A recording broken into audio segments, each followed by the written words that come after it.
আসসালামু আলাইকুম। কেমন আছেন সবাই? আশা করি সকলেই ভালো আছেন। গরুর মাংসের আচার হয় এই কথা কি জানতেন? আগে যখন ফ্রিজ ছিল না, নানি দাদিরা বা সেই সময় গরুর মাংস কিন্তু অনেক দিন সংরক্ষণ করে রাখতো। সো তাদেরই হাতের একটা রেসিপি হলো আচার। একজনের বাসায় গিয়ে এটা টেস্ট করেছিলাম, খুবই মজার। এবং আমার হাজব্যান্ড তো এত ভালো লাগছে এটা খেয়ে, সে অনেকবার আমার কাছে রিকোয়েস্ট করেছে যাতে এটা আমি তৈরি করে দিই। প্রথমেই মাংসগুলোকে ছোট ছোট করে কেটে পরিষ্কার করে ধুয়ে সকল ধরনের উপকরণ একসাথে নিয়ে মেখে দিয়েছি। আমি এখানে দিয়েছি আদা রসুন বাটা, লবণ, মরিচের গুঁড়া, ধনিয়ার গুঁড়া, জিরার গুঁড়া, হলুদ, 5-6টা এলাচ, 5-6টা দারচিনি, সব কিছু দিয়ে এটাকে ভালো মতো মেখে এবং দিয়েছি খাঁটি সরষের তেল। রেখে দিব। আধা ঘন্টা পর এটা চুলায় বসিয়ে দিব। এখানে আমি কোনো পানি অ্যাড করব না। মাংসটা যখন চুলায় বসিয়ে দিব এখান থেকে পানি ছেড়ে আসবে। সুন্দর করে এটাকে রান্না করব। দেখুন এখান থেকে কিন্তু অলরেডি মাংস চলে আসছে পানি। এটাকে হালকা আগে রান্না করতে থাকবো।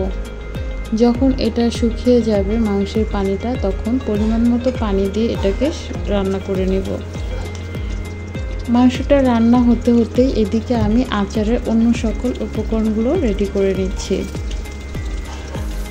প্রথমে আমি এখানে 250 গ্রাম সরিষার তেল, খাঁটি সরিষার তেল দিয়ে দিচ্ছি এভাবে আস্ত রসুন, দিয়ে দিচ্ছি 5-6টা শুকনো মরিচ। এগুলো সবগুলো উপকরণ ভালোভাবে তেলের সাথে ভেজে নিব। দিয়ে দিচ্ছি পাঁচফোড়ন। সব কিছু ভাজা হয়ে গেলে দেখুন আমার মাংসটা রান্না হয়ে গেছে। ঝোল শুকিয়ে শুধু জাস্ট মশলাটা মাখানো ছিল, সেটা সম্পূর্ণ পাতিলটা কেচে এখানে দিয়ে দিলাম। দিয়ে দিচ্ছি সরিষা বাটা। সব কিছু ভালোভাবে মিক্স করব। একটা জিনিস এখানে খেয়াল রাখবেন, এখানে কিন্তু বারবার এটাকে লাড়তে হবে যাতে নিচে লেগে না যায়। যেহেতু এখানে মশলা অ্যাড করা, মাংসের রান্না করা মাংস প্লাস যেই সকল উপকরণ দিয়েছি তাতে কড়াইতে না লাগে। মাংসটা কিন্তু লাড়তে লাড়তে এটার কালার চেঞ্জ হয়ে যাবে। আচারের কথা শুনলে এমনিতেই জিভে জল আসে, তাও আবার যদি মাংসের আচার হয় তাহলে তো কথাই নেই। আর কিছু কি লাগে বলেন? বাসায় যদি আপনি মাংসের আচার বানিয়ে রাখেন, যে কোনো সময় যে কোনো মেহমানকে আপনি দিয়ে আপনার সন্তুষ্ট অর্জন করতে পারবেন। মাংসটা দেখুন লাড়তে এটার কালারটা কিন্তু ধীরে ধীরে চেঞ্জ হয়ে যাচ্ছে। আমার এই গরুর মাংসের আচারটা যাবে লন্ডনে একজনের জন্য গিফট, প্লাস আমার হাজব্যান্ডের জন্য এবং মেহমানের জন্য। এটা 3 জনের জন্য ডিভাইডেড হবে। দিয়ে দিচ্ছি তেঁতুলের পিউরি গার্ড। এটা আমি আগে রেডি করে রেখেছি। ভালোভাবে মাংসটাকে সাথে আচারের সাথে তেঁতুলটা দিয়ে দিচ্ছি।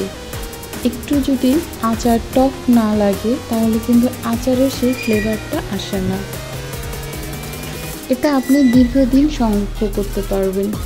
নামানোর আগে দিয়ে জাস্ট পাঁচফোড়নের কিছু গুঁড়া করে রেখেছিলাম সেটা দিয়ে দিব, দিয়ে লাড়তে থাকবো। দেখুন এটার কালারটা সম্পূর্ণভাবে চেঞ্জ হয়ে গেছে, অনেকটা কালো হয়ে গেছে। এটা আপনি 6-7 মাস বাইরে রেখে খেতে পারবেন এবং ফ্রিজে রাখলে বছর চলে যাবে। গরম ভাত, খিচুড়ি, পোলাও, পরোটা যে কোনো কিছুর সাথে এটা খেতে পারবেন। খুবই মজার এবং টেস্টি। ধন্যবাদ। এটা ফ্রিজে রাখলে যদি একটু জমে যাবে, আপনি একটু ওভেনে গরম করে নিতে পারেন বা খাওয়ার আগে বের করে রাখবেন।